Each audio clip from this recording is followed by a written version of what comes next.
Our public conversations are in a state of crisis. They're stuck.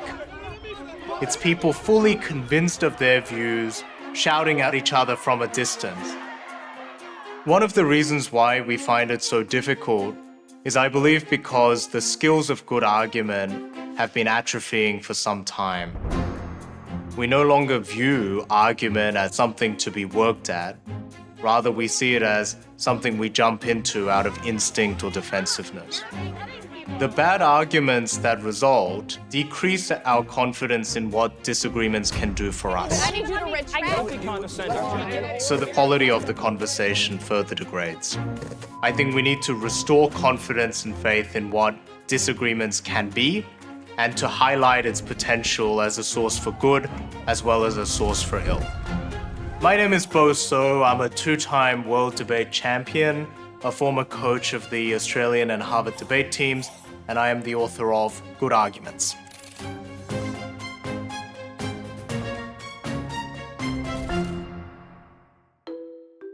For me, my love of debate is inextricably tied to a life that I've led of always moving countries. I had to move from South Korea to Australia as an 8-year-old without really speaking English. And I quickly found the hardest part of crossing language lines, of cultural lines, was disagreements, where people tend to be more disruptive, to interrupt, to speed up and slow down. In response to all that, I resolved to be very agreeable in the way in which I presented at school and to keep my thoughts to myself. The thing that changed that was I joined the debate team off the strength of one promise, which was that in debate, when one person speaks, no one else does.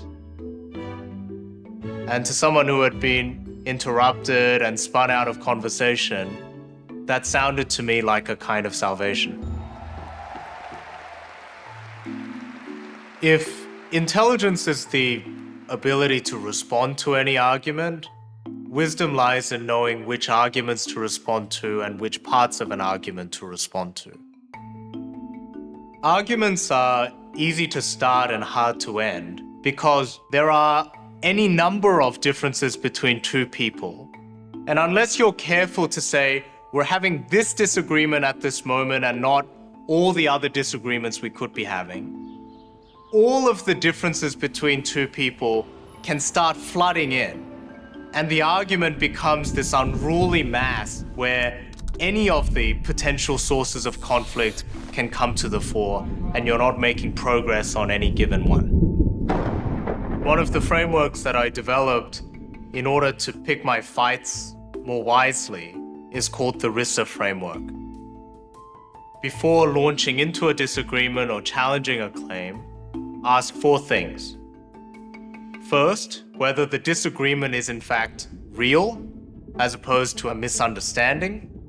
Second is to ask whether it's important enough to you to justify the disagreement.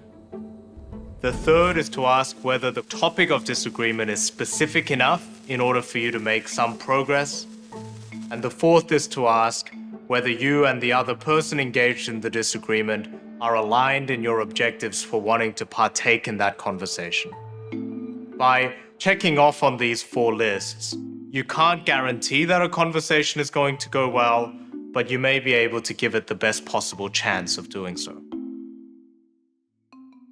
One of the limitations of the RISA framework that I worry about is that it is increasingly difficult to find the right kind of alignment in people's interest for wanting to engage in a disagreement.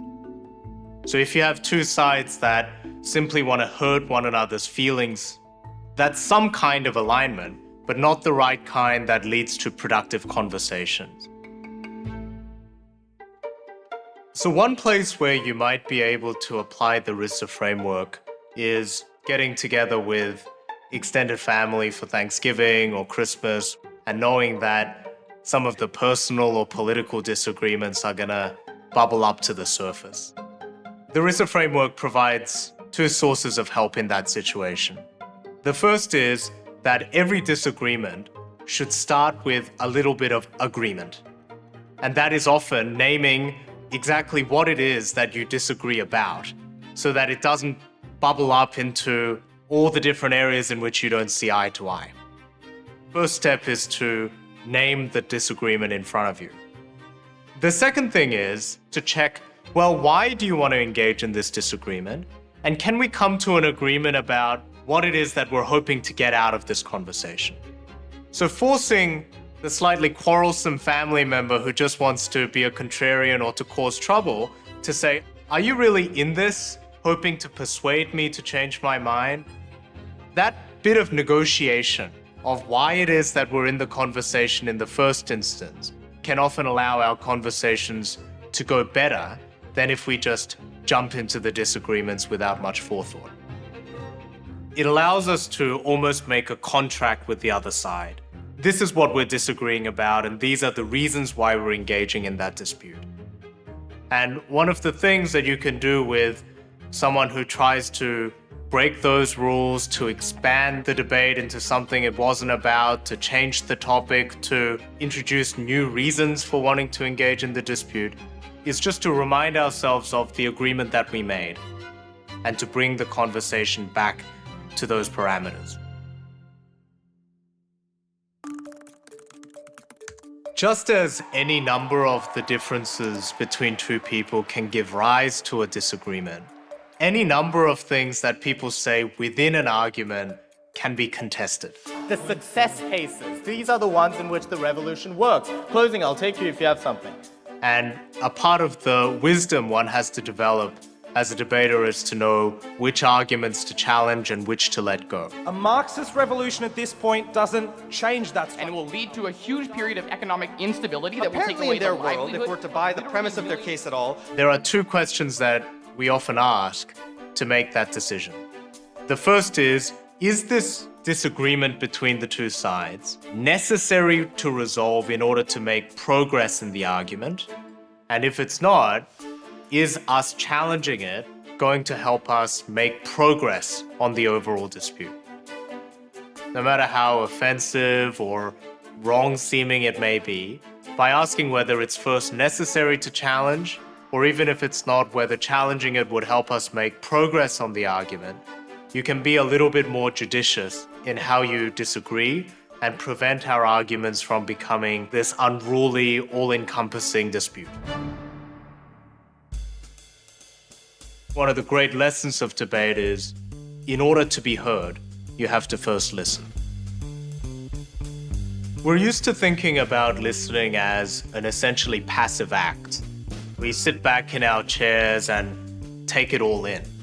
Debaters know that it's a much more active process than that. There are two lessons that we can take away from how debaters listen and to try and apply it in our own lives. The first is, it is in your best interest to understand the opposition's argument as they would understand it. It's not in your best interest to twist their meaning or to take it at its worst or to capture only a fraction of it, because they won't feel as though they had been listened to and heard and ultimately responded to. The second thing is, it's also in your best interest to respond to the strongest version of the other side and sometimes to build up the other side's case so that it's even better than where they have it now.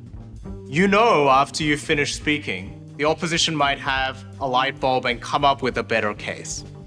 Or someone on their side might say, you've responded to the weak version of this argument, but here's something better.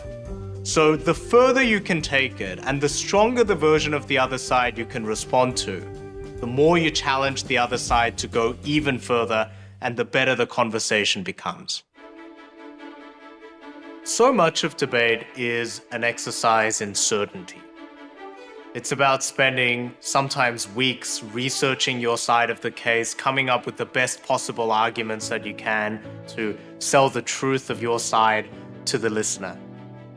But in the last moments before a debater goes on stage, they know to take out a new sheet of paper and to put themselves in their opponent's shoes and write the 4 best arguments for the opposing side.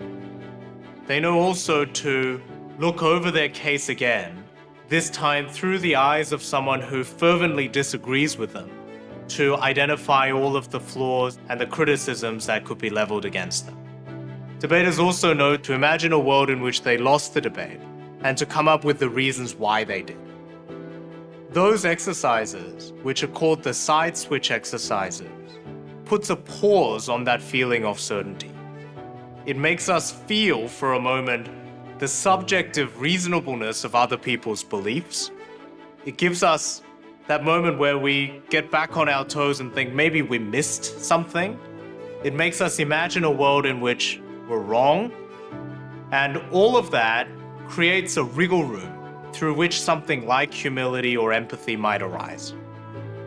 The side switch exercises and the kind of empathy that debate brings into the conversation is not only applicable in personal disagreements, but in my view, more urgently needed than ever in our political disputes and ideological commitments. Each of us are bigger than our political affiliations, than our religious commitments, than our ideological beliefs. It's in that setting that exercises like side switch become most effective. It expands the scope of what we are able to talk about. It enlarges and improves and strengthens our ability to talk about contentious and difficult issues in humane, compassionate, and productive ways. Get smarter, faster with videos from the world's biggest thinkers.